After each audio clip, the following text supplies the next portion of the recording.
राम सेतु पुल के बारे में तो हम बचपन से ही जानते हैं, लेकिन आज हम जानेंगे कि राजनीति और बेवजह के विवादों को भी राम सेतु का हिस्सा बनाया जा रहा है।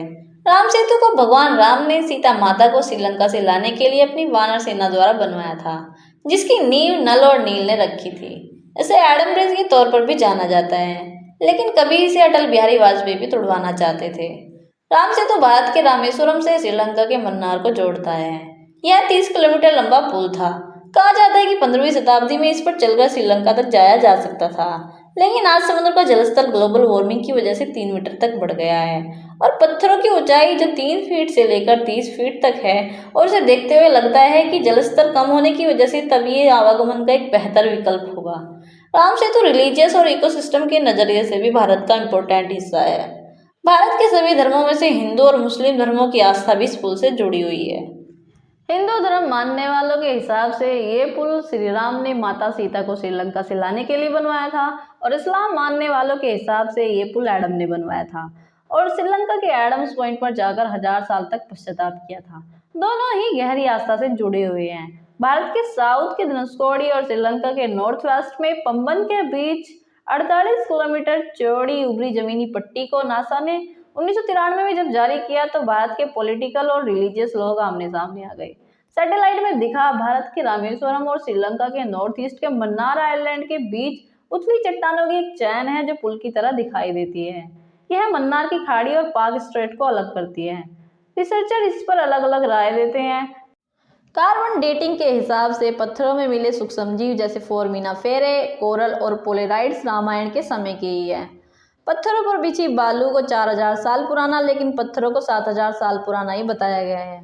लेकिन जब राम सेतु इतना महत्वपूर्ण है और लोग गहरी आस्था के साथ जुड़े हैं, तो अटल सरकार इसे तुड़वाना क्यों चाहती थी? आइए जानते हैं। साल 2005 में तत्कालीन अटल सरकार सेतु समुद्रम नामक प्रोजेक्ट शुरू करती है, जिससे भारत श्रीलंका के साथ ट्रेडिंग कर सके। ट्रेडिंग पहले भी होती थी, लेकिन इसके तहत राम सेतु के एक हिस्से को तोड़वाकर वहां थोड़ी गहरी लाइन बनवाई जानी थी, जिससे भारी सामानों वाले जहाजों को घूमकर ना जाना पड़े।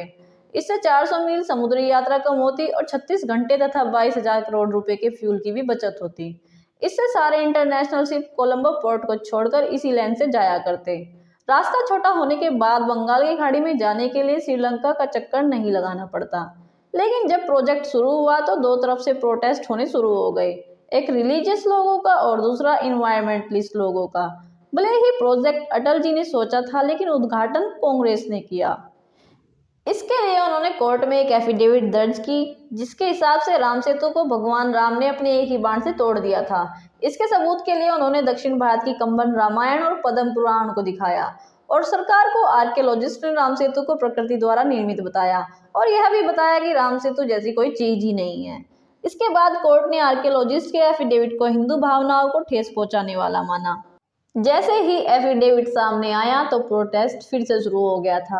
वहीं दूसरी तरफ पर्यावरणविद की माने तो अगर राम सेतु पुल के साथ छेड़खानी की गई या फिर तोड़ा गया तो इससे पर्यावरण पर गहरा असर पड़ेगा। केरल में सुनामी से जो तबाही होगी उससे बचना मुश्किल हो जाएगा। हजारों मछुआरे बेरोजगार हो जाएंगे, क्योंकि वहां से मछुआरों को कीमती शंख और दुर्लभ प्रजाति की मछलियां मिलती है, जिससे कि सालाना 150 करोड़ रुपए की इनकम होती है। इसके साथ ही राम सेतु वाला पूरा इलाका एक पूरा इकोसिस्टम है, जिसमें खास तरह की समुद्री स्पीसीज है जो बिल्कुल नष्ट हो जाएंगी। और इसी के साथ भारत के पास यूरेनियम के बेहतरीन ऑप्शन थोरियम का भंडार है। अगर इसे तोड़ा गया तो भारत दुनिया के सबसे ज्यादा थोरियम के अमूल्य भंडार से हाथ धो देगा। तब इन्हीं सब कारणों की वजह से प्रोजेक्ट को बंद कर दिया गया था, लेकिन फिर से 8 सालों बाद इस प्रोजेक्ट को मोदी सरकार दोबारा शुरू कर रही है। इसके लिए गवर्नमेंट ने एफिडेविट दर्ज करवाया है कि प्रोजेक्ट से राम सेतु को कोई हानि नहीं होगी, और लोगों की आस्था को ध्यान में रखते हुए राम सेतु के बराबर से दूसरी लाइन बनाई जाएगी, लेकिन राम सेतु को कोई नुकसान नहीं होगा। अब देखिए क्या होता है और ऊंट किस करवट बैठता है, ये तो समय ही बताएगा। लेकिन आपको वीडियो कैसी लगी हमें जरूर बताइए।